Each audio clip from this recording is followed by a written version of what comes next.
자, 그러면 우리 첫 번째 수업을 한번 진행해 보도록 하겠습니다. 우리 첫 번째 수업은요, 뭐 나갈 거냐면 그 많고 많은 품사 중에 우리는 동사라는 것을 먼저 나가게 될 겁니다.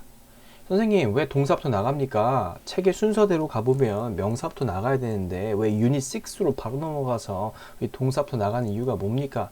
이렇게 물어보시는 분들이 있는데요. 동사라는 것은 우리가 무조건 필수적으로 먼저 나가줘야 될 이유가 있어요. 그 이유를 제가 여러분들한테 납득시켜 드릴게요. 이해시켜 드리도록 하겠습니다. 자, 파트 5라는 건 뭡니까? 이 문장이라는 것을 완성시켜 줘야 돼요. 문장은 몇 개 나오죠? 우리 딱 하나밖에 안 나옵니다. 자, 하나의 문장이라는 것은 어떻게 구성되냐면 여러분들도 이미 초중고를 통해서 알다시피 1형식부터 5형식까지 특정한 패턴에 의해서 만들어지게 돼요. 그리고 그 패턴에 있어서 기준이 되는 거, 즉 사람으로 치자면 척추와 같은 역할을 해주는 거. 사람이 쓰기 위해서 뭐가 필요해요? 척추가 필요하죠. 그래서 이 척추의 역할을 해주는 문장을 문장답게 만들어주는 건 바로 동사가 됩니다. 동사가 없이는 문장을 이룰 수가 없어요. 끝에 점이 찍힐 수가 없어요. 문장을 완성시킬 수 없다는 겁니다.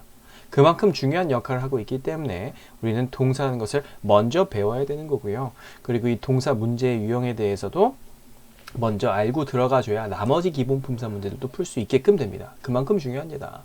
그러면 얘는 문장 내에서 얼만큼 중요한지에 대한 설명을 해드린 거고, 동사 문제에 대한 구별법을 좀 설명해 드리도록 하겠습니다. 동사 문제는요, 일반적인 품사 문제랑은 좀 다르게 나옵니다. 저랑 OT를 방금 듣고 오셔서 아시겠지만 품사 문제라는 건 뭡니까? 빈 공간이 뚫려 있고 이 빈 공간이 들어갈 수 있는 품사는 뭐게? 라고 물어보면서 A, B, C, D가 각기 다른 품사를 보여줘야 됩니다. 뭐에서 나왔는데 같은 on에서 나왔는데 다른 품사를 보여주는 거. 예를 들자면 use라는 동사가 있을 수가 있고요. uses 명사가 있을 수가 있고요. useful이라는 형용사가 나올 수가 있고요. useful이라는 부사가 나올 수도 있습니다. 같은 어원이죠. use라는 예를 사용하고 있지만 뭐가 달라? 각기 다른 품사를 보여주고 있습니다. 그러면 얘를 문법적으로 집어넣어서 이 자리가 무슨 자리인지를 봐줘야 되는데, 자, 근데 아까 전에 우리 봤다시피 요거 동사 자리는 1형식부터 5형식까지 변함없이 똑같은 자리 나옵니다. 어디 뒤입니까? 주어 뒤에 나옵니다. 초중고를 나오신 분들, 그리고 영어를 조금이라도 공부하신 분들은 알아요. 동사 자리라는 건 변함없이 어디 뒤야? 주어 뒤라는 것을. 자리의 다양성이 없기 때문에 이렇게 품사를 물어보는 문제로서 동사 문제는 나올 수 있다 없다? 못 나온다는 겁니다. 문장 조금만 나눠보면 이 자리가 동사자인지 아닌지 바로 보이기 때문에, 그러면 여기서 A, B, C 중에 동사만 구별할 수 있으면 답이 A라는 게 바로 보이잖아요. 그럼 동사 문제 너무 쉽겠죠. 이런 문제는 나온다 안 나온다? 안 나온다는 거예요. 그럼 어떻게 동사 문제는 나옵니까? 일반적인 품사 문제처럼 나오지 않고요.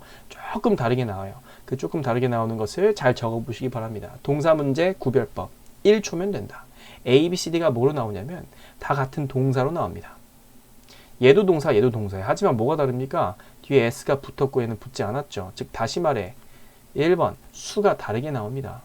너 이 동사가 동사 자리인 건 보이지? 왜? 1형식, 5형식까지 동사 자리는 같으니까. 근데 단수 동사 쓸래? 복수 동사 쓸래? 너 수일치 할 수 있어? 없어? 이거 물어보는 거예요. 두 번째, 여러분들이 나중에 저랑 태할 때 배우겠지만 이 모든 동사들은 주어가 직접 하면 주어가 능동적으로 하니까 그 행위를 능동태가 되는 거고요. 주어는 가만히 있는데 제3자로부터 행위를 받는다면 얘는 수동태가 됩니다. 그래서 모든 행위는 능동태 아니면 수동태로 볼 수 있다. 이렇게 봅니다. 그리고 능동태와 수동태의 차이점은요, 해석적으로 보는 게 아니라 생김새로 보는 겁니다. 능동태와 수동태의 차이점은 수동태만 기억해 두시면 돼요. 수동태는 be 플러스 pp가 되죠. is played, are played, have been played. 즉 be 플러스 pp의 형태로 보여지는 것은 수동태라고 하는 거고, 그리고 BPP가 아닌 모든 동사 형태들은 다 뭐로 보는 거야? 능동태라고 보는 겁니다. 그래서 능동태와 수동태의 차이점은 BPP냐 아니냐로 여러분들한테 구별하게 될 거고, 보기 중에 능동태, 수동태가 이렇게 있을 때 우리는 특별히 무엇을 봐줌으로써 이 태를 빠르게 결정할 것인지를 우리 태 시간에 배우게 될 거예요. 바로 다음 시간에 배우게 된다는 뜻입니다. 그래서 태의 구분을 할 수 있는지 없는지를 여러분들한테 물어보는 문제가 있다. 능동태 쓸 건지 수동태 쓸 건지를 빠르게 구별할 수 있게끔 하는 능력을 갖추고 있는지 안 갖추고 있는지를 물어보는 거죠. 자, 우리 D 한번 볼게요. 보기를 보니까 뭐가 나왔습니까? will하고 동사 원형이 나오고 has pp가 나오던가 아니면 과거 동사가 나오던가. 즉, 요 위에 있는 A, B, C와는 뭐가 다릅니까? 시제가 다르다는 것을 볼 수가 있죠. 세 번째, 시제를 너 정확하게 결정할 수 있니 없니를 물어보는 겁니다. 여러분들 동사를 배울 때 일반적으로 인강이라든지 아니면 다른 이제 학원에서 동사 문제를 배울 때는 뭐부터 배우냐면 우리 수태시라는 것을 머릿속에 입력시킵니다. 근데 왜 수태시를 배워야 되는지 모르면서 공부하시는 분들이 꽤나 있어요. 수태시를 왜 배워야 되는 겁니까? 수태시를 배우는 이유는 뭐냐면 동사 문제가 보기가 이렇게 수가 다르고 태가 다르고 시제가 다르게 나오기 때문입니다. 그래서 우리는 수태시를 배우는 거예요. 그 중에서도 우리가 제일 빠르게 할 수 있는 게 수일치 부분이기 때문에 단순지 복순지를 구별할 수 있는 능력은 한 1, 2초면 바로 여러분들이 알아낼 수 있는 거기 때문에 이 수일치부터 먼저 알려주는 겁니다. 여기서 실수하면 안 돼. 그리고 그 다음 시간에 우리 태 부분 보게 될 거예요. 이것도 한 1, 2초면 여러분들이 구별할 수 있게 됩니다. 이게 능동태일지 수동태일지.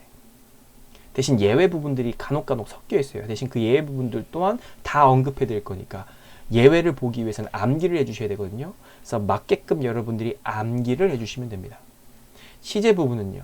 문장 전체를 읽음으로써 이 전반적인 글이 어느 시제에 일어난지를 확인해서 과거인지 미래인지 현재 완료인지 여러분들 이렇게 결정했다면 그렇게 결정하는 것이 아니에요. 파트 5는요. 시제는 여러분들로 하여금 단서를 정확하게 볼 수 있냐 없냐를 물어보는 겁니다. 글에 대한 이 내용 파악이 전혀 안 됐음에도 불구하고 단서로 시간을 결정해 줄 수 있는 단서로 부사나 부사구나 이런 예들이 있거든요. 특정 단어가 있는데 그 단어를 봄으로써 여러분들이 시를 결정해 버리면 되는 거예요. 만약에 글 안에 tomorrow가 있으면 이거는 미래 시제입니다. 글 안에 yesterday가 있잖아. 그러면 이건 과거 시제죠. 그렇죠? 하지만 여러분들이 이러한 심플한 부사 말고 다른 부사들도 외우고 구별할 수가 있어야 되는데 못 외우고 있기 때문에 구별하지 못하기 때문에 여러분들이 이 시제는 요거야 하면서 힌트를 주고 있음에도 불구하고 이상한 시제를 찍는다는 거예요. 그래서 저랑 시제 시간에는요 단서 외우게 될 겁니다. 그래서 수와 태와 시제를 여러분들이 공부하는 이유에 대해서 머릿속에 딱 알고 있어야 돼요. 보기가 뭐로 나오니까 수태시가 다르게 나오니까. 동사 문제는 보기 중에 동사를 고르라는 문제가 없습니다. 너무 쉬워서예요. 자, 근데 여러분들 이 A, B, C, D 중에 뭐가 또 섞여 나올 수 있냐면 준동사라는 얘가 또 섞여 나올 수가 있습니다. 이 준동사는 뭐가 됩니까? 동사에 준하는 역할을 한다. 해석적인 측면에서만 동사와 똑같은 해석을 보여줍니다. 뭐한다는 것이죠. 행위를 보여주는 겁니다. 근데 준동사가 왜 준동사로 불려지는지 아세요? 해석도 동사와 같고 취급도 동사처럼 취급되면 동사겠죠. 근데 얘는 무슨 역할이기 때문에 동사의 자리에는 갈 수 없기 때문에 이 특징 때문에 얘를 뭐라고 하냐면 동사에 준하는 역할만 해준다. 이렇게 보는 겁니다. 동사 해석, 동사 취급 됩니다. 하지만 뭐가 안 돼요? 동사 자리에 들어갈 수는 없어요. 우리가 지금 원하는 건 뭡니까? 동사 자리에 동사를 원하는 거죠. 수와 태와 시제가 다른 것들을 구별해서 어차피 얘들은 동사 자리에 들어갈 수 있는 건데 이로 형태만 다른 거니까 구별하면 되는 건데 준동사는 애초에 동사 자리에 갈 수 없는 거기 때문에 준동사라는 것을 구별만 할 수 있다면 얘를 뭐 해주면 돼요? 소거 해주면 됩니다. 동사 문제에서 준동사가 보기 중에 있다는 것은 소거, 먼저 없애달라는 뜻입니다. 준동사는 뭐가 있습니까? 세 가지가 있습니다. 첫 번째 투부정사란 예, 두 번째 동명사란 예, 동사 원형에 ing가 붙어있는 형태가 되겠죠. 그 다음에 분사란 예, 분사란 예는 뭐가 됩니까? 현재 분사, 그리고 과거 분사, 끝이 ed로 끝난 것이 대부분 얘들, 이런 얘들이 존재하게 됩니다. 얘들은 보자마자 먼저 없애주면 되겠다라는 겁니다.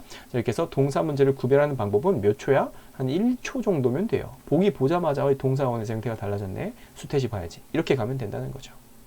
자, 그러면 수일치 한번 보도록 하겠습니다. 수일치란 과연 무엇일까요? 어려운 게 절대 아니라고 했었죠. 여러분들이 초중고 때 이미 마스터한 거기 때문에 제가 빠르게 한번 보여드릴게요. 단수와 복수입니다. 단수 주어는요 뒤에 s가 붙지가 않아요. 복수 주어는 뒤에 s가 붙죠. 대신 동사는요 수일치를 하기 위해서 단수 동사는 뒤에 s가 붙습니다. 복수 동사는요 동사의 원형 형태를 써주죠. 그래서 단수 복수를 하는 부분이 주어 자체는 s가 안 붙으면 동사 자체는 붙어야 되고요. 주어 자체에 s가 붙어 있으면 즉 복수면 동사 자체는 붙지 않아야 된다. s를 어떻게 보면 폭탄으로 보세요. 둘 다 폭탄을 갖고 있으면 안 돼. 폭탄 돌리기야. 이렇게 봐주시면 되겠습니다. 주어의 복수에 명사 s가 붙어 있어요. 그럼 동사는 뭐가 나와야 돼? 붙지 않아야 된다는 부분이죠. 단수 주어야 그러면 얘는 s를 붙여야 된다는 부분입니다. 고유명사입니다. 여러분들 고유명사 한번 볼까요? The United States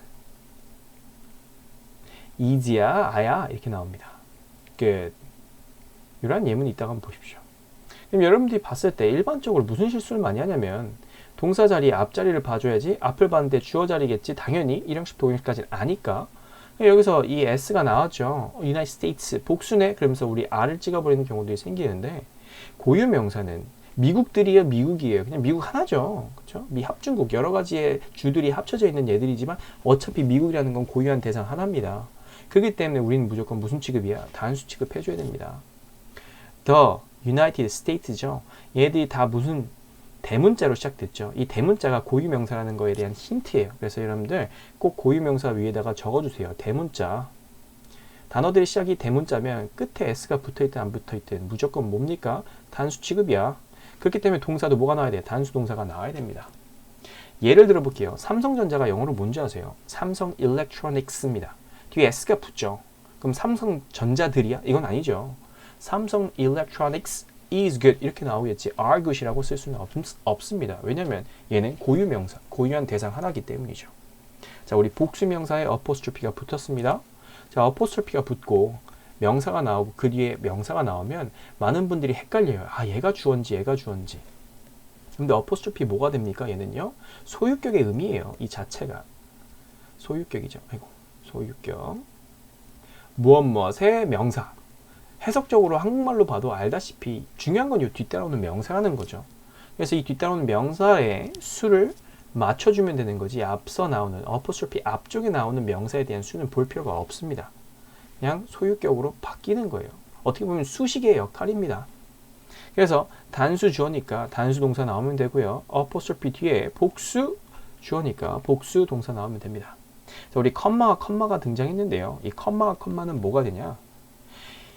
컴마는 쉼표입니다. 한국말로. 뒤에도 쉼표죠. 쉬굿이라는 거예요. 이 자리가. 그럼 쉬굿이라는 건 개별 구역이라는 겁니다. 그냥 동떨어져 있는 구역이야. 앞에 있는 명사를 수식하기 위해서 나오는 어떻게 부연 설명 구역이야. 이렇게 보시면 돼요. 그래서 애초에 수식 구역이라고 컴마가 말해주는 거기 때문에 얘를 문법적으로 큰 영향을 준다 안 준다라고 볼 필요가 없습니다. 단수 주어죠. 단수 동사 나오면 되는 겁니다. Mr. King 나오고 컴마 찍은 상태에서 one of the TOEIC instructors 컴마 이렇게 나왔습니다. Mr. King 강 씨는요 많은 토익 강사들 중에 한 명인데 많은 토익 강사들 중에 한 명을 강 씨의 특징으로 설명하고 있는 거지 많은 토익 강사들 중에 한 명이 주어가 될 수는 없어요. 강 씨가 주어입니다. 그렇죠? 그래서 단수기 때문에 단수 동사를 써줘야 된다는 요 말을 하고 있습니다. 스위치 부분 매우 쉽죠. 스위치에서는요 웬만하면 실수가 일어나지 않습니다. 왜 실수가 일어날까? 자, 오늘 수업의 핵심을 바로 본론으로 가서 설명해 드리도록 하겠습니다. 오늘 수업의 핵심입니다. 스위치는요. 오늘 뭐 배웠어 하면 이 사람만 기억하면 돼요. 스위치는 이 사람이에요. 이 사람 요즘 TV에 잘 안 나와서 제가 좀 무서워요. 이게 더 이상 효과가 없을까봐. 얘 샘57입니다. 이 샘57은 뭐가 됩니까? 주어로 나올 수 있는 경우가 5가지, 동사로 나올 수 있는 경우가 2가지, 그리고 이 주어 동사 사이를 멀게끔 만들어주는 예, 즉 수식 구간, 주어를 꾸며주는 구간이 7가지가 있습니다. 그래서 여러분들 이것만 정확하게 머릿속에 갖고 있으면 됩니다. 수일치를 한다는 건 주어와 동사에 대한 셈을 맞춰주면 되는 건데 뭘 맞추는 거야? 5, 7, 2를 맞춰주는 거야. 그리고 가운데 끼는 7가지는 구별해서 버릴 수 있는 능력을 갖추면 돼.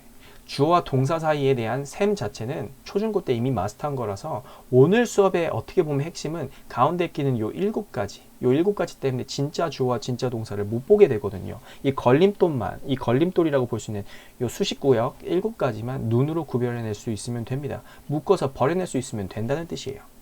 자, 그러면 주어로 나올 수 있는 5가지에 대해서 단수인지 복수인지만 보고 넘어가는 거지 얘들의 각각의 문법적인 특성과 그리고 토익에서 나올 수 있는 문제용을 본다는 건 아닙니다. 이건 각각 50분짜리 수업이에요. 자, 그러면 한번 보도록 할게요. 주어로 나올 수 있는 5가지는 뭐가 됩니까? 명사, 대명사, 투부정사, 동명사, 명사절이 됩니다. 일단 여러분들 머릿속에 명확하게 집어넣어야 될 개념이 있어요. 주어 자리는요 무조건 명사 거예요. 저 주어 자리 뭐야? 그럼 이 5가지를 다 말하는 게 아닙니다. 무조건 명사야 이렇게 먼저 말을 해줘야 돼요. 하지만 명사가 없을 시에 그 명사를 대체해 줄 수 있는 나머지 4가지가 존재하는 겁니다. 이렇게 머릿속에 개념을 먼저 집어넣어야 됩니다. 주어 자리는 누가 뭐래도 명사 겁니다. 대명사가 나와서 이 주어를 대체해 줄 수 있고 이 대명사에서 주어 자리 들어가는 건 여러분들이 이미 초중고 때 배웠을 거라고 확신하니까 제가 말할 수 있습니다. 주격이라는 얘가 들어가겠죠. 쉬라는 얘가 들어가는 거고 it이라는 얘가 들어가는 거고 he라는 얘, they라는 얘가 들어가겠죠. 동명사, 투부정사, 명사죠. 이 부분이 좀 어려운 건데 한번 보도록 할게요. 일단은 명사, 대명사부터 묶어서 설명해 줄게요. 얘네들은 단수입니까? 복수입니까? 주어 자리에 단수와 복수가 둘 다 들어갈 수 있는 거 아니면 하나의 형태로만 보여주는 거야. 여러분 이거는 당연히 자연스럽게 나와야 됩니다. 명사와 대명사는요. 단수와 복수를 보여줄 수가 있습니다. 아까 명사, 단수일 경우에 뒤에 s가 안 붙죠. 복수일 경우에 뒤에 s가 붙는다고 했었죠. 즉 자동적으로 명사가 단수인지 복수인지가 보여야 돼요. 대명사 같은 경우는요. they 뭐야? 복수요. he 뭐야? 단수요. it 뭐야? 단수요. 패스. 이미 여러분들은 대명사, 주격으로 나올 수 있는 대명사들이 무슨 수를 갖고 있는지를 다 볼 수 있는 겁니다. 이거 가지고 여러분들이 시간을 할애할 필요가 없어요. 당연히 알고 있어야 돼요. 동명사, 투부정사, 명사절 이 부분 한번 보도록 하겠습니다. 얘는요. 주어로 나왔을 경우에 단수로 봐야 될까 아니면 복수로 봐야 될까? 이거 그냥 답으로 먼저 주자면 무조건 단수 취급해줘야 되는데 이해시켜 드릴게요. 예문을 통해서. Studying English is very interesting. 영어를 공부한다는 것은 매우 흥미있는 일이야. 자, 이거 해석이 어떻게 됩니까? Studying English. 뭐뭐 한다는 것이죠. 자, 뭐뭐 한다는 것은 만질 수 있는 겁니까? 아니면 추상적인 겁니까? 그냥 추상적인 개념이 됩니다. 자, 우리 추상명사는 무조건 무슨 취급해주죠? 단수 취급입니다. 그렇기 때문에 우리 동명사는 해석상 추상적인 개념이기 때문에 무조건 단수 취급해줄 수밖에 없어요. 같은 의미로서 투부정사 한번 볼게요. To study English. 이거 뭐가 됩니까? 영어를 공부한다는 것이죠. 즉 다시 말해 추상적인 거고 개념입니다. 그렇기 때문에 단수 취급할 수밖에 없어요. 그래서 is가 나올 수밖에 없는 거죠. 자, 넘어가서 명사절 한번 볼게요. 이 개념이 좀 어려울 수가 있습니다. 절이라는 것은 뭘 포함하는 겁니까? 동사를 포함하고 있는 단어 뭉탱이에요. 단어 뭉탱이. 자, 단어 뭉탱이인데 동사를 포함하고 있으면 걔를 뭐라고 하냐면 구라고 하는 게 아니라 절이라고 하는 겁니다. 근데 이렇게 동사가 포함되어 있는 뭉탱이는 문장 안에 나오게 되면 문장 자체는 동사를 포함하니까 동사를 2개가 보이게 됩니다. 한 문장 안에.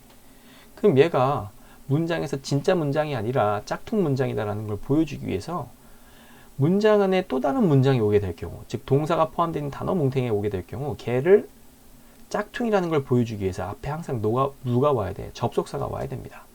그래서 문장 안에 속해 있는 절, 종속절이라는 얘들은요. 무조건 특징이 뭐가 되냐면 앞서 누가 이끌어야 돼? 접속사가 이끌어야 된다는 겁니다. 이해하셨죠? 자, 그러면 종속절, 명사절이라는 것은 이 접속사 플러스 절이라는 얘가 명사의 자리인 주어, 목적어, 보호 자리에 들어갈 경우 얘를 명사절이라고 합니다. 미리 좀 알려드릴게요. 종속절은 3가지입니다. 명사절, 형용사절, 부사절이죠. 얘 셋 다 어떻게 생겼냐면 접속사 플러스 동사가 포함되어 있는 뭉탱이, 접속사 플러스 절로 나옵니다. 근데 얘가 명사 자리를 대체해주면 명사절, 형용사 자리를 대체해주면 형용사절, 부사 자리를 대체해주면 부사절입니다. 그래서 기본 품사를 대체해주는 2차 방정식이라고 봐주시면 돼요. 나중에 저랑 디테일하게 배우게 될 거니까 걱정할 필요가 없습니다. 자, 그럼 여기 있는 거 단수인지 복수인지만 확인해 볼게요. 대시라는 게 명사절을 이끄는 접속사로 우리가 외우게 될 겁니다. 얘를 접속사로 구분할 수 있다면 뒤에 오는 이 동사를 포함한 뭉탱이 자체를 종속절이라고 볼 수가 있게 되는 거죠. 왜? 접속사 뒤에 붙어있는 절이니까. That the earth is round. 지구가 둥글다는 것. 자, 요 뭉탱이 부분이 접속사 플러스 절이 어느 자리에 나왔습니까? 동사 앞자리는 누가 뭐래도 주어 자리죠. 주어 누구 거야? 명사 거라고 했죠. 이거 무슨 절이야? 명사절이 되는 겁니다. 그렇죠? 그러면 이거 해석해보면 That the earth is round. 지구가 둥글다는 것은 common sense, 일반 상식이야. 여기서 is가 사용된 이유는 뭐야? 해석 자체가 지구가 둥글다는 것이라는 개념이 되기 때문입니다. 예시죠. 그래서 동명사, 투부정사, 명사절 같은 경우는요. 단수 취급해줘야 된다는 뜻이고요. 명사와 대명사는 단수와 복수가 둘 다 된다는 아주 심플한 개념입니다. 그럼 얘를 누구랑 매칭시키면 돼? 이 동사 부분이랑 매칭시키면 되겠죠. 동사는 몇 가지가 있습니까? 일반 동사님면 비동사가 있습니다. 자, 일반 동사 같은 경우는요. 단수와 복수를 보여줄 수 있다라고 아까 했었죠. 주어가 단수가 나오냐, 주어가 복수가 나오냐에 따라서 수일치한다는 건 그거에 맞는 형태가 있어야 된다는 건데 이 단수 복수를 보여주기 위해서는 무조건 현재 시제일 때만 단수 복수를 보여줄 수가 있습니다. 만약에 과거로 넘어가면 앞에 주어가 단수이든 복수이든 간에 상관없이 동일하게 뭘 씁니까? ed를 써버리죠. 그래서 과거 시제일 때는 단수인지 복수인지는 알 수가 없어요. 수일치 자체가 불가능한 겁니다. 동일하게 미래 시제로 가볼게요. 미래 시제는요. will이라는 예가 사용되죠. will 뒤에 동사 원형이 나오죠. 이거 단수인지 복수인지 보여집니까? 안 보여집니까? 안 보여지죠. 그렇기 때문에 미래 시제도 수일치가 불가능합니다. 현재 시제일 때만 단수와 복수에 대한 시제가 보여진다. 뭐일 때? 일반 동사일 때. 여러분들 이미 알고 있는 개념이지만 제가 글로 다시 한번 써드린 거니까 한번 정리해 보시기 바랍니다. 비동사는요. 앞에 주어의 단수냐 복수냐에 따라서 현재 시제일 때 is와 are로 보여질 수 있고요. 과거 시제로 넘어가도 좀 특이하게 수일치할 수 있는 형태들이 따로 있어. is의 과거는 was가 되고 a의 과거는 were가 된다는 부분이 되죠. 하지만 얘가 어렵게 느껴져서는 절대 안 돼요. 특히나 이 700반을 듣고 계신 분들한테는 was와 were가 새롭다? 그럼 700반에 못 듣는 겁니다. 여러분들. 뭐 600반이 아니면 기초 필수로 가져야 돼요. 600반도 힘들어요. 솔직히 말하자면. was와 were가 새롭다면. 그래서 과거 시제일 때도 수일치가 가능한 거야. 뭐일 때? 비동사일 때. 대신 미래 시제는요. 조동사 will이라는 예를 갖다 쓰기 때문에 조동사 뒤에는 항상 동사의 원형인 be가 나오겠죠. 이 will be를 봤을 때 이 will be가 단수인지 복수인지가 보여요? 안 보여요? 안 보이죠. 당연히 수일치가 불가능하다는 부분입니다. 아셨죠? 그래서 이 주어와 동사와의 셈을 맞추는 이 수일치 자체에 대한 프로세스는 너무나 쉽습니다. 근데 오늘의 수업의 핵심은 이게 아니라고 했었죠. 오늘 수업의 핵심은 뭐가 된다? 가운데 끼는 7가지. 이 7가지 수식 구간이 된다라는 부분이었습니다. 한번 보도록 하겠습니다. 수식 구간 7가지입니다. 좀 더 크게 한번 보여드릴게요. 주어 자리에 무엇이 나왔을 때, 명사가 나왔을 때 명사를 꾸며주는 7가지다. 이렇게 머릿속에 집어넣어야지 주어와 동사 사이에 끼는 7가지다. 즉 주어에 뭐가 나오든 동사 사이에 들어갈 수 있는 7가지야. 이렇게 생각하면 절대 안 돼요. 정말 부탁이에요. 제발. 주어와 동사 사이에 끼는 7가지라고 보면 안 되고 주어에 뭐가 나왔을 때, 명사가 나왔을 때 명사를 후치 수식할 수 있는 7가지의 종류다라고 봐주셔야 됩니다. 이해되셨죠? 자, 여러분들 그럼 첫 번째부터 하나하나 설명해 드리도록 하겠습니다. 그리고 문법적인 특성까지 설명해 드릴 거니까 잘 적어 주셔야 됩니다. 첫 번째, 명사한예가 있죠. 이 주어로 명사한예가 있으면 이 명사를 꾸며주는 대표적인 품사는 뭡니까? 명사를 꾸며주는 대표적인 품사는 당연히 형용사가 됩니다. 그래서 여러분들이 명사 뒤에 형용사 올 수 있다 하면은 고개를 끄덕일 거예요. 당연하지. 그럼 자, 여러분들한테 시간을 드릴게요. 명사 뒤에 나오는 형용사 요 개념을 가지고 문장 하나 만들어 보세요. 시간 드리겠습니다. 만들어 보세요. 명사 뒤에 형용사를 껴서 문장을 만들어 보는 겁니다. 잘 생각이 안 날 겁니다. 안 나야지 정상이에요. 왜냐면 명사 뒤에 빠진 형용사들은 그냥 모든 형용사가 다 오는 게 아니라 문법적인 특성이 베이스가 돼서 오는 겁니다. 그냥 오는 게 아니에요. 자, 명사 뒤에 빠진 형용사는 적어주시기 바랍니다. 이 형용사가 홀로 오는 게 아니라 뒤에 2가지의 수식 구간을 받아줘요. to, 부정사라는 예가 오던가 아니면 전치사 플러스 명사, 전명이라는 예가 이 to 부정사 전명이라는 예가 무슨 역할? 부사적인 역할로 와서 이 형용사를 꾸며줄 때 요 뭉탱이가 명사 뒤로 빠지는 겁니다. 명사 뒤에 그냥 형용사 홀로만은 쓸 수가 없어요. 명사 뒤에 형용사 오고 형용사 뒤에 to 부정사나 전명이가 온다라는 부분입니다. 요 세트를 묶어서 버려줘야지만 진짜 주어와 진짜 동사를 여러분들이 찾아낼 수가 있게 되는 거예요. 예를 들어 볼게요. I am a teacher responsible. 나는 선생이야 책임감 있는. 말 될까요? 안 될까요?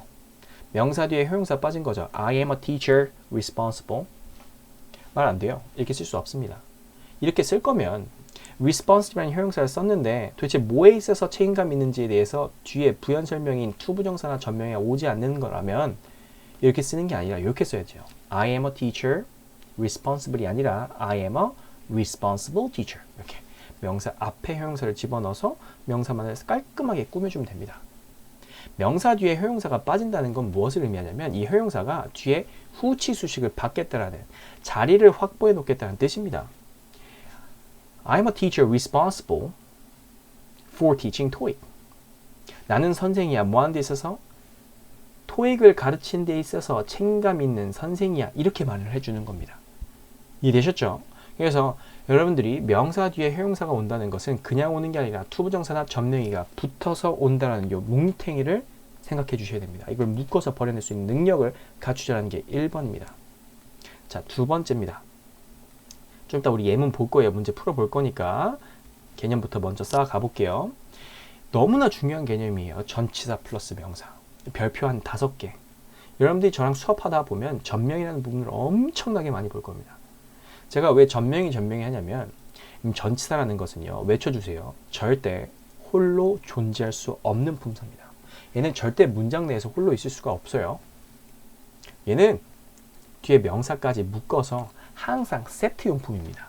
세트로서 문장 내에서 무슨 역할을 해주는데 그 무슨 역할이 무슨 역할이냐? 형용사나 부사 자리를 대체해서 들어갑니다. 그래서 이 전명의는 어떻게 보자면 형용사 구 또는 부사 구라고 말하는 거예요. 형용사의 역할을 해주는 단어 뭉탱이 또는 부사의 역할을 해주는 단어 뭉탱이 이렇게 되는 거죠. 하지만 동사가 없으니까 절이 아니라 구가 되겠죠. 그래서 이 전치사 플러스 명사는 형용사나 부사 역할을 대체해 주는데 자 여기서 여러분들 조금 더 심화 과정으로 들어가서 설명해 줄게요. 어쩔 때 형용사 역할인지 어쩔 때 부사 역할인지 압니까? 자리로서 구별해 주면 돼요. 명사 뒤에 빠지는 전치사 플러스 명사는 형용사라고 보는 거예요. 명사 뒤에 빠지는 전명의는. 두 번째, 여러분들 주격 보호와 목적격 보호라는 보충해주는 언어로서 우리가 뭘 사용할 수 있다고 봅니까? 명사니면 형용사를 사용할 수 있다라고 초중고를 통해서 배웠을 겁니다. 그 형용사 자리에 뭐가 들어갈 수 있냐면 전치사 플러스 명사가 들어갈 수 있어요. 여러분들이 선물 줄 때 어떻게 줍니까? 예를 들어서 남자친구든 여자친구한테 선물을 줄 때 야 이거 너 거야. 뭐라고 말하죠? This is for you 이렇게 말합니다. This is for you. 이거 너를 위한 거야. is라는 이형식 동사 뒤에 for you라는 전명의가 들어갈 수밖에 없는 이유가 뭐냐면 이 전명의가 무슨 역할을 하기 때문에 바로 this라는 이 선물 자체에 대한 성격이 뭐야? 너를 위한 것이다라는 전명의로 넣어줄 수 있기 때문에 형용사 역할을 전명의가 해주고 있기 때문입니다. 이해하셨죠? 그래서 우리 명사 뒤에 오거나 아니면 보호 자리에 오면 얘는 형용사 역할을 대체해주는 전명이다라고 봐주시면 되겠고요. 이 두 자리가 아닌 나머지 자리를요. 우리는 부사 역할이라고 합니다. 나머지. 이해하셨죠? 그래서 명사 뒤에 나오는 전명의는 누구 역할을 해주는 거야? 지금 형용사 역할을 해주는 거야. 형용사 자리를 대체해주는 거죠. 이렇게 봐주시면 되겠습니다. 자, 두 번째까지 봤고요. 자, 이제 세 번째 보도록 하겠습니다. 세 번째는 뭐가 되냐면 여러분들 외쳐주세요. 분사는 형용사다. 분사는 형용사입니다. 분사는 형용사가 올 수 있는 자리를 대체해서 들어갈 수 있는 대체용품이에요. 그래서 명사 뒤에 형용사가 올 수 있었다면 당연히 현재 분사나 과거 분사라는 예가 올 수가 있죠. 근데 방금 제가 설명드렸다시피 현재 분사와 과거 분사라는 예, 두 가지의 종류가 명사 뒤에 빠질 수 있습니다. 그럼 여러분들이 궁금해할 거예요. 명사 뒤에 현재 분사를 써야 될지 과거 분사를 써야 될지. 여러분들 현재 분사 쓸지 과거 분사 쓸지는 나중에 저랑 분사 시간에 개념을 들어서 설명해 줄 겁니다. 근데 지금은 여러분들이 개념을 이해하기에는 시간이 모자라요. 50분 안에 어떻게 분사까지 같이 설명하겠어? 그래서 지금은 머릿속에 틀을 알려줄 겁니다. 그럼 그 틀을 갖고만 있으세요. 나중에 분사 시간 배울 때 녹아날 겁니다. 이게 아 이렇게 돼서 설명이 되는구나. 여러분들이 이 현재 분사를 외울 때는 현재 분사만 외우는 게 아니라 뒤에 뭐까지 따라온다? 명사까지 따라온다라고 봐주셔야 돼요. 됐죠? 그래서 현재 분사는 뒤에 명사까지 따라온다. 이거 이해하려고 하지 마세요. 나중에 제가 능동태, 수동태 설명하고 분사까지 넘어가면 이거 이해될 겁니다. 오늘은 뭐만 하면 돼? 주어와 동사 사이에 끼는 7가지만 눈으로 구별해서 버리면 나머지 이제 동사의 수일치는 예로만 하면 되는 거니까 버릴 수 있는 능력만 갖추면 됩니다. 근데 과거 분사입니다. 과거 분사는요. 과거 분사, ed로 끝난 예만 묶어서 버리는 게 아니라 뒤에 뭐까지 온다? 부사나 부사 역할을 대신해주는 아까 위에서 봤다시피 전명이나 또는 부사라는 것은 수식의 역할이니까 수식이 꼭 필요해? 안 해도 되죠. 그래서 부사나 전명이나 아무것도 오지 않는다는 이 개념까지 같이 묶어서 버려줘야 됩니다. 예시죠. 그래서 형용사, 전명이, 분사까지 어떻게 생겼는지 명사 뒤, 주어, 동사 사이에 어떤 형태로 끼는지에 대한 설명까지 해드렸습니다. 자, 네 번째 볼게요. 네 번째는 뭐가 되냐면 관계대명사, 관계부사라는 예가 돼요. 이거 여러분들이 초등학교, 중학교, 고등학교 때 배웠던 거니까 빠르게 한번 설명해 줄게요. 명사가 있으면 그 명사를 의미적으로 수식해 주기 위해서 이 명사의 종류에 따라서 사람이든 사물이든 대수로 쓸 수 있고 사람일 때 who로 쓸 수 있고 사물일 때는 which로 쓸 수 있으면서 얘에 대해서 주어의 역할을 해주니까 관계대명사가 그래서 얘를 주격 관계대명사라고 하죠. 주어를 다시 쓸 필요 없이 동사부터 나오면 된다. A student who is smart. 학생인데 어떤 학생이야? 그 똑똑한 학생은 can join the team. 팀에 들어갈 수 있어. 이런 식으로 나올 수가 있는 거죠. 즉 개념으로 이 앞에 있는 명사를 수식해주는 형태. 여러분들 얘를 뭐라고 하냐면 아까 전에 우리 명사절 할 때 기억하십니까? 동사가 포함되어 있는 뭉탱이는 뭐라고 합니까? 절이라고 하죠. 그렇죠? 그리고 뒤에 동사가 또 나왔으니까 절은 또 있는 거죠. 얘가 지금 뭐 뒤에 있는 거야? 관계대명사 뒤에 있는 거죠. 이 관계대명사는 뭐였냐면 형용사절 접속사라고 합니다. 형용사절 접사 뒤에 절이 붙었죠. 얘가 무슨 역할 해주는 거야? 앞에 있는 명사 꾸며주는 거니까 형용사 자리죠. 그래서 이걸 형용사 절이라고 합니다. 여러분들이 머릿속에 갖고 있던 관계대명사와 관계부사들은 다 뭐가 되냐면 형용사절 접속사의 일원이 되는 거예요. 관계대명사 용법이라는 건 없어요. 관계부사 용법이라는 게 없어요. 형용사절 접속사의 역할로서의 관계대명사와 관계부사가 있는 겁니다. 이거 여러분들 정신 바짝 차리고 머릿속에 딱 집어넣으셔야 됩니다. 형용사절 접속사 안에 뭐가 있는 거야? 관계대명사와 관계부사가 카테고리 안에 있는 거예요. 섭 카테고리 안으로 들어가는 겁니다. 이해하셨죠? 자, 어찌됐든 간에 얘네들은 눈으로 구별하기 쉬워 안 쉬워? 쉽죠. 여러분들이 후대부 위치를 모르는 게 아니기 때문에 그래서 얘를 묶어서 뒤에 동사부터 뜨는 요 붕탱이를 묶어서 버려주시면 됩니다. 자, 관계부사라는 것은 앞에 있는 명사가 장소, 시간일 때 when, 장소일 때 where, 이유일 때 why, 방법일 때 how가 되고요. 뒤에 완벽한 절, 불완전한 절이라고 했는데 아직까지 요 정도는 몰라도 되거든요. 둘 다 절이긴 절이기 때문에 동사가 포함된다라고 봐주시면 되는데 불완전한 절은 주어 또는 목적어 둘 중 한 개가 없는 거예요. 그래서 여기서 지금 뭐가 없었어? 주어가 없었던 거죠. 그래서 이 불완전한 절이 온다라고 말하는 겁니다. 유심히 보면 여러분 무슨 말인지 알 거예요. 그래서 이렇게 완벽한 절이라는 건 1형식부터 5형식까지 문장 형태가 다 온다는 거예요. 이 접속사 뒤에. 그래서 이러한 얘들을 관계대명사 관계부사라고 합니다. 자, 4번까지 봤습니다. 자, 이제 투부정사 한번 보도록 할게요. 투부정사는요. 왜 투부정사로 불리는지 아세요?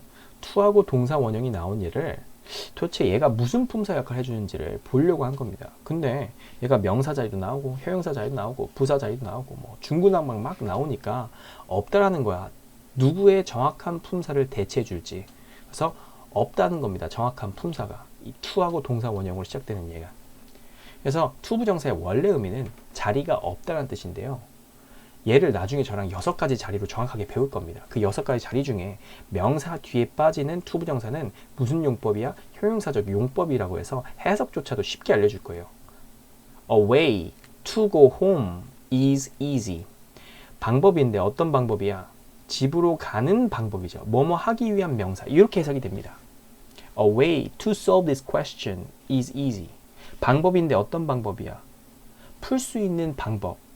이 문제를 풀 수 있는 방법은 쉬워. 이렇게 나온다는 거죠. 그래서 뭐뭐 하기 위한 명사. 이렇게 여러분들이 해석을 해버리면 됩니다. 그래서 투부정사가 명사 뒤에 빠져 있다면 형용사적 용법이야. 이렇게 또 보게 될 거고요. 자, 우리 별표 찍기 나왔네요. 대 플러스 s 플러스 v가 됩니다. 자, 여러분들 이게 뭐가 됩니까? 얘 접속사고요. 그리고 얘 절이 되죠. 그 뒤에 동사 나왔으니까 얘는 뭐가 됩니까? 접속사 플러스 절은 당연히 문장 안에 속해 있는 종속절인데 지금 얘가 뭘 하고 있는 거야? 얘 앞에 있는 명사를 꾸며주니까 얘 무슨 절? 당연히 형용사 절이 되죠. 아까 형용사절 관계대명사 때 배웠잖아요. 배웠죠. 근데 이 관계대명사 아까 보여줬던 후대 위치는 뒤에 동사부터 떴으니까 얘를 주격 관계대명사라고 하는 거고요. 얘는 주어하고 동사인데 뭐가 없어요? 목적어가 없으니까 얘를 목적격 관계대명사라고 합니다. 자, 목적격 관계대명사로서 형용사 접사 중에 이 관계대명사가 목적어 역할을 대체해준다는 이 목적격 관계대명사로 나왔을 경우에는 얘 자체가 어떻게 됩니까? 생략될 수가 있어요. 그러므로 여러분들 눈앞에는 뭐가 보이냐면 명사 뒤에 주어로서 뭐가 나와 또 명사가 나오겠죠. 명사와 명사가 붙어 나오고 동사와 동사가 또 붙어 나오는 이러한 형태가 보이게 될 겁니다. 그러면 이제 뭘 해줘야 되냐? 명사와 명사 사이에 여러분들이 항상 이 대시라는 것을 집어넣는 연습을 좀 해주셔야 돼요. 그래야지만 얘가 수식 구간이라는 것이 명확하게 보일 겁니다. 개념적으로는 여러분들이 쉬워 보일 수가 있으나 실질적으로 목적격 관계대명사가 자체적으로 생략돼서 나온 문장들이 여러분들이 문장 나눌 때 제일 실패할 확률이 높은 문장이 돼요. 가장 어려운 문장으로 보이게 되는 거죠. 그래서 명사는 명사끼리 수식하지 못한다.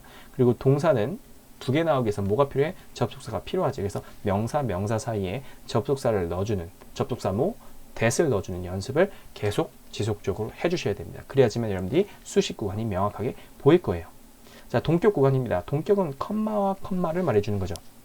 그래서 아까 전에 말했다시피 Mr. Kang, one of the TOEIC instructors 라고 컴마가 나오면 얘는 어차피 수식 구간이니까 날려버리면 된다.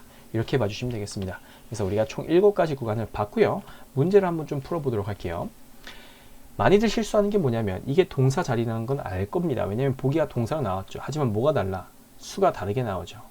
그래, 동사는 항상 주어 뒤에 나오는 거니까 주어에 대한 수일치지. 그래, 앞에 있는 company가 명사인데 단수니까 is지. 여러분들 이렇게 생각할 경우들이 생깁니다. 이건 실수죠. 저랑 뭘 배웠습니까? 전치사는 절대 홀로 존재할 수 없다. 뒤에 뭐가 붙어야 된다? 명사가 붙어야 된다. 이 전명의는 묶어서 뭐 아니면 뭐의 역할을 해준다? 형용사 아니면 부사의 역할을 해주죠. 형용사가 됐든 부사가 됐든 주어 역할을 할 수가 있어요, 없어요? 아까 주어로 들어갈 수 있는 5가지 안에 형용사가 부사가 있었습니까? 없었죠. 이 전명의는 묶어서 존재하는데 형용사 아니면 부사 역할로서 존재하는데 이 형용사 부사는 주어 역할을 절대 할 수가 없는 거기 때문에 동사에 대한 수 결정권이 전혀 없어요. 그럼 이 전명의는 무슨 역할입니까? executives라는 명사 뒤에 붙은 거니까 얘는 형용사적 역할이겠죠. 물론 이거를 여러분들한테 요구하는 건 아닙니다. 이걸 밑줄쳐가지고 무슨 역할이냐, 이거를 뭐 서술하시오 이런 문제는 아니죠. 토익에서는. 하지만 설명할 수 있어야 돼요. 저랑 수업을 한다면. 그래서 오늘의 미션입니다. 수업 끝나면 제가 이제 숙제를 드리죠. 부교재 부분의 숙제를 드리거나 본교재 부분의 숙제를 드리면 여러분들이 뭘 해줘야 되냐, 이렇게 가운데 끼는 수식 구간들을 묶어가지고 버려낼 수 있는 능력이 있어야 돼요. 버려낼 수 있는 능력. 묶어서 여러분들 이건 전명이니까 명칭까지 써놓고 수식 구간이니까 버리니까 진짜 주어는 얘고 동사는 얘니까 얘가 복수니까 복수 동사야. 이렇게 수일치를 해주시면 됩니다. 어려울 게 전혀 없어요. is와 are죠. analyst가 나왔죠. 복수니까 여기서 복수 동사지. 우연으로 맞은 거, 우연으로. 여러분들 진짜 주어는 suggestions, 제안들이라는 얘가 되는 거지 얘가 주어가 되는 게 아니에요. 왜냐면 이 전명의는 묶어서 일단 주어 자리를 절대 쓸 수 없다고 여기서 설명해 줬죠. 그럼 made는 동사 아닙니까? 자, 여기서 중요합니다. 집중해 주세요. 선생님, 저는 과거 동사와 과거 분사를 구별할 수 없어요. 얘가 과거 동사일 수도 있잖아요 라고 물어보시잖아요. 자, make는 무슨 동사입니까? 만들다라는 타동사입니다. 타동사는 뒤에 타인, 즉 목적어인 명사가 꼭 와야 돼요. 얘가 만약 동사로 사용됐다면. 그리고 여러분들의 생각대로 얘가 만약에 과거 시제인 타동사였다면 과거에 만든 거니까 뭘 만들었겠어? 당연히 뒤에 목적어인 명사가 나와야 되는데 명사가 나왔어요, 안 나왔어요? 명사가 등장하지 않았죠. 이 made는 동사로 사용된 게 아닙니다.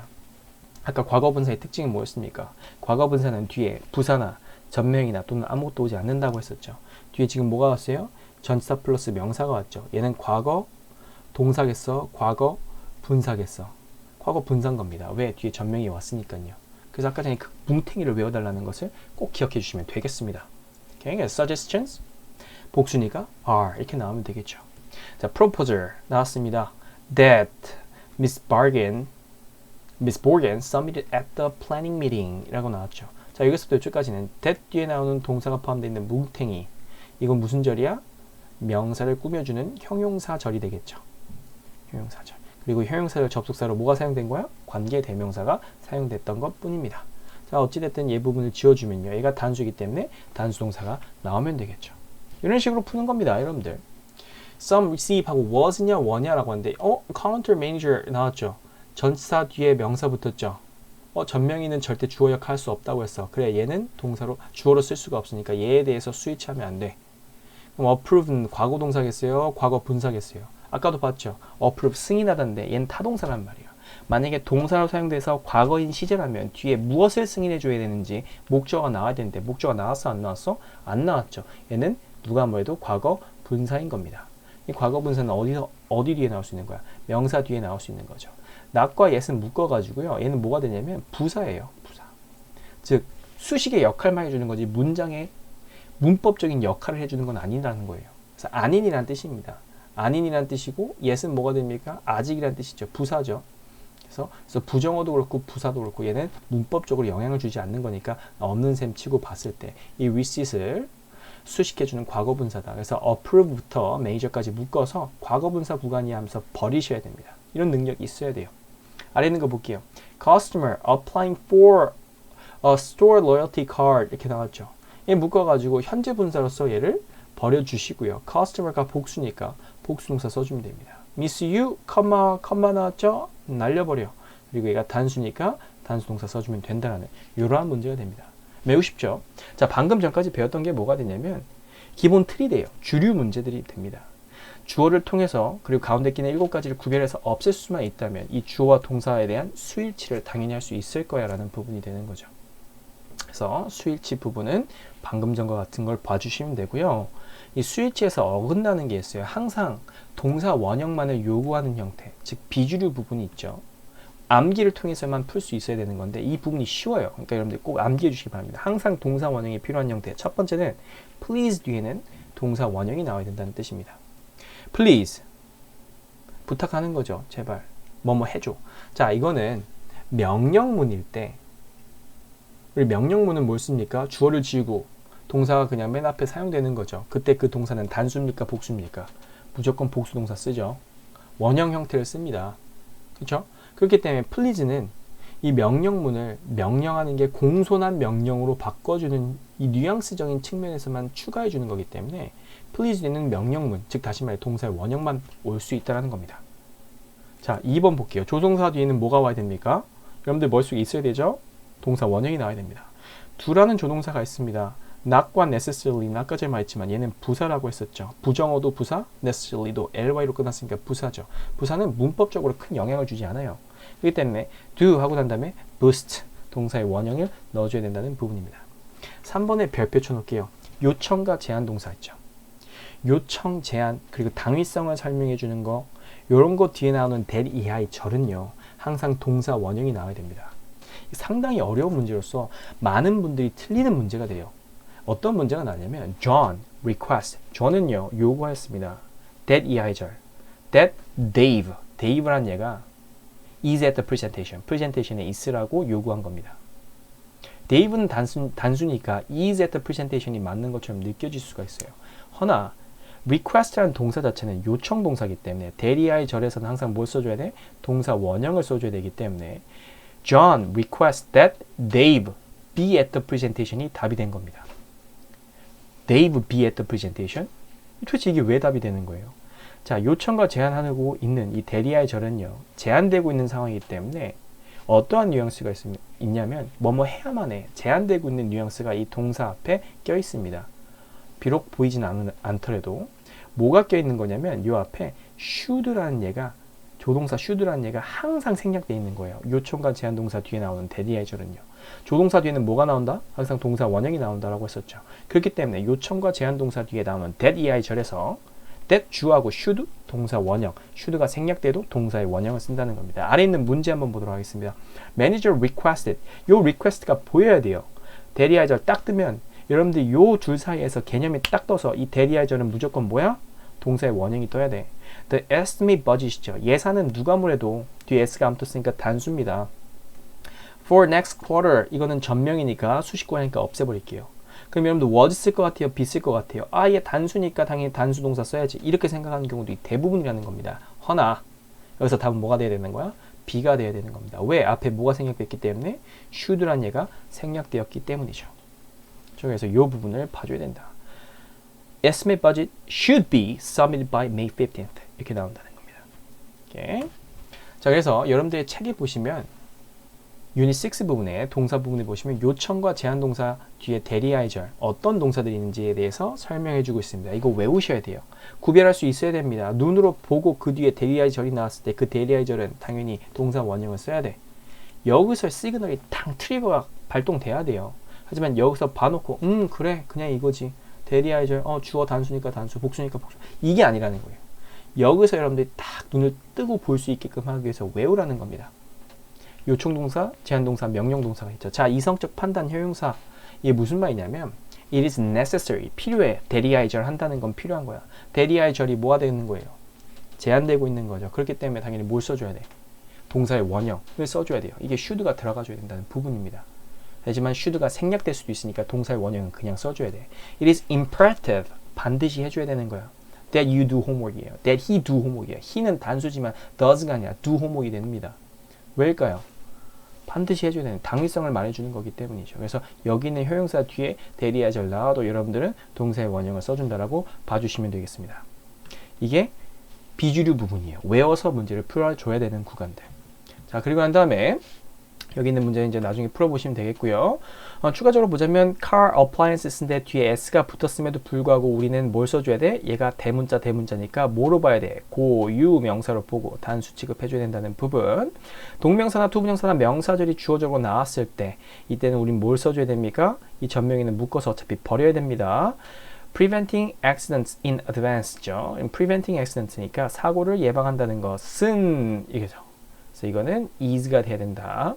자, 앞에 있는 명사가 있으면 명사를 수식하기 위해서 우리가 관계대명사 who나 that, which 이런 것들 쓸 수가 있다라고 했습니다. 그럼 요 뒤에 동사 나올 때는 뭘 써줘야 되나요? 이 앞에 있는 선행사를 대신해서 가져온 건데 얘가 복수니까 당연히 동사는 뭐가 나와야 돼? 복수 동사가 나와야 되겠죠. 그래서 이 부분 또한 어려운 것은 아니다. 자, there의 별표를 한번 좀 쳐볼게요. there라는 것은요, 가주어예요. 가짜 주어인데 뭐가 없냐면 수가 결정되어 있지 않은 가주어입니다. There is가 맞아, there are가 맞아. 여러분 주변에서 많이들 물어보는 것들 중에 하나인데 there is가 맞는지 are가 맞는지 여러분들은 답을 할 수가 없어야 돼요. 이것만 들었을 때는 뭘 봐줘야 되냐면 이 is나 ing 이 동사 자리 뒤에 나오는 주격 보호를 봐줘야 됩니다. 요 같은 경우는 several car accidents라는 복수가 나왔기 때문에 there were 이렇게 나와야 됩니다. 즉 there 자체는 수가 결정되어 있지 않으나 주격 보호에 있는 명사의 수에 따라서 동사의 수가 결정된다는 것을 꼭 봐주셔야 됩니다. 이것 또한 그냥 한두 번 정도만 더 봐주시면 바로 이해될 거니까 그렇게 어려운 부분으로 볼 수는 없고요. 자, 마지막 진짜 마지막 부분 수량 표현 of the 명사 부분 됩니다. 자, of는 전치사고요. 뒤에 명사가 나오죠.